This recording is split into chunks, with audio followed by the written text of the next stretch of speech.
তাহলে আমরা যারা আজকে মুসলিম হয়ে গেছি, এটা আমাদের কৃতকর্মের কারণে না, বরং এটা আল্লাহর দয়াতে আমাদেরকে মুসলমান করা হয়েছে। আজকে আমরা মুসলিম একটা সমাজে বসবাস করি, এটা আল্লাহর দয়াতে হয়েছে। কারণ আমাদের আশেপাশে সবাই মুসলিম আলহামদুলিল্লাহ। যদি এখানে কোনো একটাও অমুসলিম না থাকে, কোনো একটাও বেনামাজি না থাকে, কোনো একটাও যদি হারামখোর না থাকে, এই সমাজ আরও উন্নত হয়ে যাবে।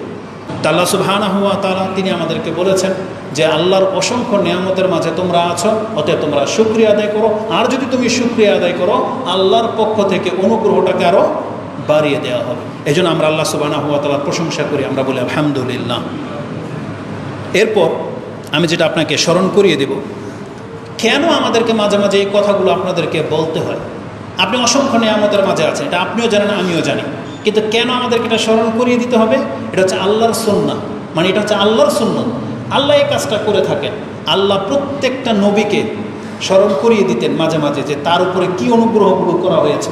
যেমন নূহ আলাইহিস সালামের জাতিকে যখন নৌকাতে আরোহণ করিয়েছেন, আল্লাহ কিন্তু কোরআনের ঘুরিয়ে ফিরিয়ে এই নিয়ামতের কথা উল্লেখ করেছেন যে তোমরা স্মরণ করো যে আমি তোমাদেরকে ওই নৌকাতে চড়িয়েছিলাম, তোমাদেরকে উদ্ধার করেছিলাম।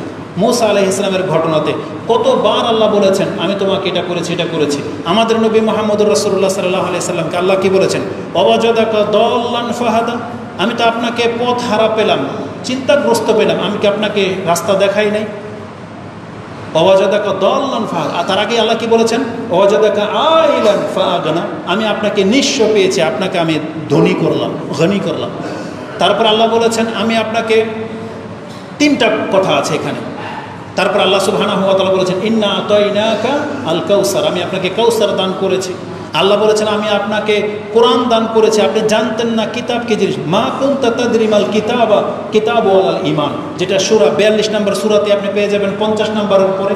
তার মানে আল্লাহ এগুলোকে স্মরণ করিয়ে দিয়েছেন মুহাম্মদ সাল্লাল্লাহু আলাইহি সাল্লামকে। আল্লাহ বলেছেন আমি কি আপনার অতীতের এবং পরের সমস্ত গুনাহ মাফ করে দেই নাই? স্মরণ করিয়ে দিয়েছেন। কেন? কারণ নিয়ামতের কথা যখন মানুষকে স্মরণ করিয়ে দেওয়া হবে, তখন নিশ্চিত তার অন্তর আল্লাহর দিকে ঝুঁকবে। তখন সে বুঝতে পারে যে হ্যাঁ, এটা আসলে আমার ক্ষমতা তো হয় নাই, আল্লাহই করেছে। এই জন্য এগুলোকে স্মরণ করিয়ে দেওয়া হয়। আল্লাহ সুবহানাহু ওয়া তাআলাও তিনি আমাদেরকে স্মরণ করিয়ে দিয়েছেন বিভিন্ন জায়গায়। যেমন একটা আয়াতে, যেমন একটু আগেই বললাম যে আল্লাহ মুহাম্মদ সাল্লাল্লাহু আলাইহি ওয়াসাল্লামকে স্মরণ করিয়ে দিয়েছিলেন। তার একটা আয়াত হচ্ছে সূরা বনী ইসরাঈল। আল্লাহ বলেছেন ইল্লা রাহমাতাম মির রাব্বিক ইন্না ফাদলাহু কানা আলাইকা কাবীরা, এটা আপনার উপরে অনেক বড় অনুগ্রহ, আর এটা হয়েছে একমাত্র আপনার রবের দয়ার কারণে। এটা অন্য কোনো কারণে আপনি কোরআন প্রাপ্ত হন নাই, এটা আপনার রবের দয়ার কারণে হয়েছে। তাহলে আমরা যারা আজকে মুসলিম হয়ে গেছি, এটা আমাদের কৃতকর্মের কারণে না, বরং এটা আল্লাহর দয়াতে আমাদেরকে মুসলমান করা হয়েছে। আজকে আমরা মুসলিম একটা সমাজে বসবাস করি, এটা আল্লাহর দয়াতে হয়েছে। কারণ আমাদের আশেপাশে সবাই মুসলিম আলহামদুলিল্লাহ। যদি এখানে কোনো একটাও অমুসলিম না থাকে, কোনো একটাও বেনামাজি না থাকে, কোনো একটাও যদি হারামখোর না থাকে, এই সমাজ আরও উন্নত হয়ে যাবে। ওগুলো আমাদের দরকার। কিন্তু আলহামদুলিল্লাহ আমরা চারপাশে মুসলিমদেরকে নিয়ে বসবাস করি, এখানে ইহুদি খ্রিস্টানরা বাস করে না। কিন্তু আপনি ওই দৃশ্যটা কখনো দেখেন নাই হয়তো, যে ইউরোপের এমন একটা জায়গায় যেখানে আজান নাই, মসজিদ নাই, সেখানে আপনি একমাত্র মুসলিম, কিভাবে আপনি নামাজ পড়বেন, কিভাবে ধর্মচর্চা করবেন, তারা কত কষ্টে থাকে। আমি এমনও দৃশ্য দেখেছি, রাস্তার মধ্যে একজন মুসলিম ইয়ং, যদিও ইসলাম এগুলো আমাদেরকে শেখায় না, এগুলো একটু বাড়াবাড়ি বটে, কিন্তু ঘটেছে এমন, নামাজের ওয়াক্ত হয়ে গেছে, ও ওপেন ওদের পার্কের মধ্যে হাইপার মার্কেটের সামনে নামাজে দাঁড়িয়ে গেছে। কিন্তু ইহুদি নাসারা ওরা তো জীবনে কোনোদিন এগুলো দেখে নাই। ইয়ং বয়সের পোলাপানরা, পুলিশ পর্যন্ত এসে ওকে খোঁচা দিচ্ছে, তুই কী করতেছিস, মানে এখানে কেন? সেজদায় পড়ে আছে, ও দেখতেছে তুই পাগল হয়ে গেল কিনা বা কি, মানে ও কি গুমরা কিনা, কত কি ওরা ভাবতেছে। লাঠিতে টেনে পর্যন্ত পুলিশ ওকে উঠিয়ে দিচ্ছে।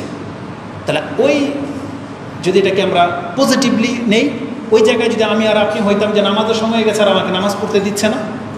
কিন্তু আমাদের বাংলাদেশটাকে এমন, এই যে শান্তির সাথে মসজিদে এসে বসে নামাজ পড়বেন না, এখানে বোম পড়ার কোনো ভয় আছে না, কোনো ব্রাশ ফায়ারের ভয় আছে, আর না কেউ আমাদেরকে এখন বের করে দিয়ে তালা লাগিয়ে দেবে।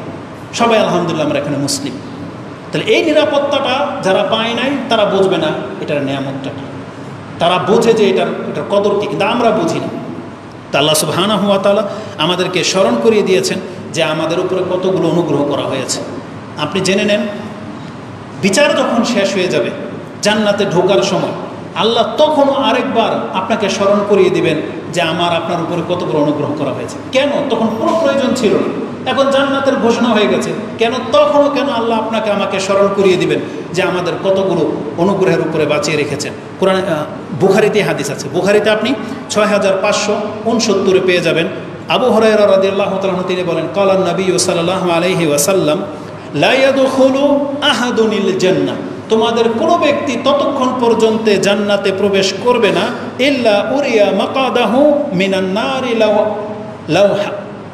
লাউ আসা, যদি তুমি খারাপ কাজ করতে তাহলে জাহান্নামে কোন জায়গাটা তোমার জন্য হতো এটা তোমাকে না দেখানো পর্যন্ত তোমাকে জান্নাতে প্রবেশ করতে দেওয়া হবে না। কেন আপনাকে জাহান্নামটা দেখানো হবে? যে এই জায়গাটা ছিল আপনার, জাহান্নাম দেখানো হবে। কিন্তু আজকে তুমি জাহান্নামে যাচ্ছ না, তুমি এখন আজকে জান্নাত পাচ্ছ। কেন?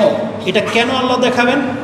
রাসূলুল্লাহ সাল্লাল্লাহু আলাইহি ওয়াসাল্লাম তিনি বলেন, লিয়াজদাদা শুকরান, যাতে করে সে জান্নাতে যাওয়ার পরে আল্লাহর শুকরিয়াটা আরও বেশি করে করতে পারে।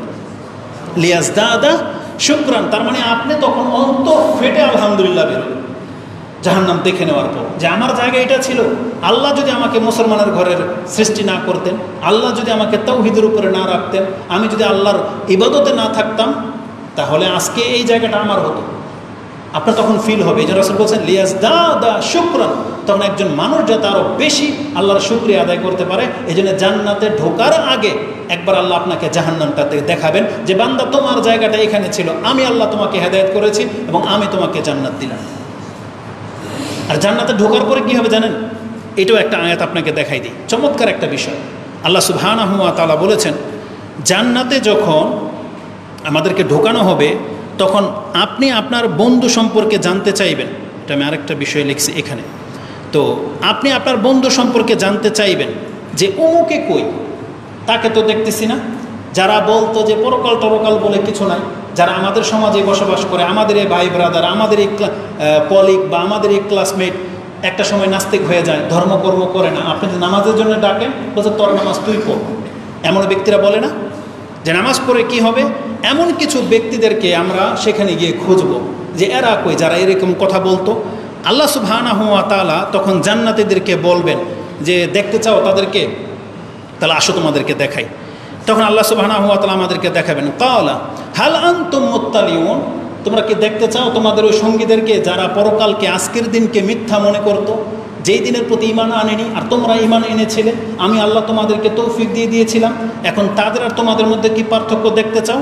আল্লাহ সুবহানাহু ওয়া তাআলা বলেন যে দেখো, তাহলে তাদেরকে দেখতে দেওয়া হবে। ফাত্তালা, তখন প্রত্যেকটা জান্নাতি উকি মারবে, কারণ যেতে তো পারবে না, বর্ডার আছে।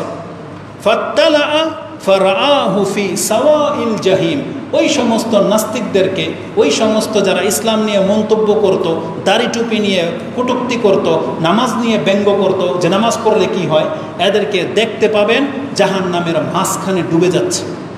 সাওয়াইল জাহিম, জাহান্নামের একদম মাঝখানে আছে, তাদেরকে দেখতে পাবেন। তখন এই যে মুসলিম ব্যক্তি, যেই ব্যক্তি ইসলামটাকে মেনে নেওয়ার কারণে, আল্লাহ তাকে ইসলামটাকে কবুল করার তৌফিক দেওয়ার কারণে সে যে জান্নাত পেল, এখন দেখেন সে আল্লাহর শুকরিয়া কিভাবে করে। এটা যখন দেখবে যে তার সঙ্গী অবিশ্বাসী হওয়ার কারণে জাহান্নামের মাঝখানে, তখন সে বলবে ক্বালা তাল্লাহি ইন কিত্তা লাতুরদিন, হায় আল্লাহি, আল্লাহর কসম করে বলতেছি তুমি তো আমাকে ডুবিয়ে দিয়েছিলে। ওই ব্যক্তিকে উদ্দেশ্য করে বলবে, যদি দুনিয়াতে আমি ইসলামের কথাটা মেনে না নিয়ে তোমার পথ ধরে নিতাম, ওই নাস্তিকতার কথাটাকে যদি মেনে নিতাম, যারা আজকে বলে যে কোরআনই মানতে হবে, হাদিস মানতে হবে না, তারাও এর অন্তর্ভুক্ত হবে। যারা কোরআন এবং হাদিসকে পৃথক করে, এবং নাস্তিকরা যারা মনে করে যে কোরআন হাদিসে ভুল আছে, পরকাল বলে কিছু না, এগুলো হুজুরদের বানানো, এগুলো হচ্ছে ব্রেন ওয়াশ, যারা এগুলো বলে, এই এদের থেকে যারা বেঁচে থাকতে পারবে তারা তখন এই কথাটাই বলবে, ক্বালা তাল্লাহি ইন কিত্তা লাতুরদিন, ওয়াল্লাহি তুমি তো আমাদেরকে একবারে ডুবিয়ে দিয়েছিলে। যদি ওয়ালাউলা নি'মাতু রাব্বি, আমার রবের নেয়ামত যদি আমাকে স্পর্শ না করতো, লাকুনতু মিনাল মুহদারিন, তাহলে আজকে আমিও এই জাহান্নামীদের একজন হয়ে যেতাম। তাহলে আমি কেন বলতেছি যে ইসলামটা আপনি আল্লাহর নেয়ামত স্বরূপ পেয়েছেন? কারণ আল্লাহ আমাদেরকে ঈমান আনার তৌফিক দিয়েছেন, আল্লাহ আমাদের জন্য সহজ করেছেন বিধায় আমি আর আপনি আজকে মসজিদে। নাহলে তো বহু আল্লাহর বহু বান্দা আছে আপনার এই সমাজে বাস করে, যারা এখনও দোকান খুলে বসে আছে, যারা এখনও মাঠ থেকে উঠে আসতে পারে নাই, বরং যারা এমনও ব্যক্তি আছে যারা কোনো কাজের সাথে জড়িত না, খামাখা রাস্তায় বসে মোবাইল গেমস খেলতেছে, ফুটবল খেলায় ব্যস্ত, ক্রিকেট খেলায় ব্যস্ত। না ওর দুনিয়া পেল না আখিরাত পাবে। কিন্তু আমি আর আপনি আল্লাহ সুবহানাহু ওয়া তাআলা আমাদেরকে দুনিয়াও যথেষ্ট দিয়েছেন আলহামদুলিল্লাহ, আর আমরা দিনের উপরেও টিকে আছি। এজন্য আবার আমরা আল্লাহর প্রশংসা করি, আমরা বলি আলহামদুলিল্লাহ।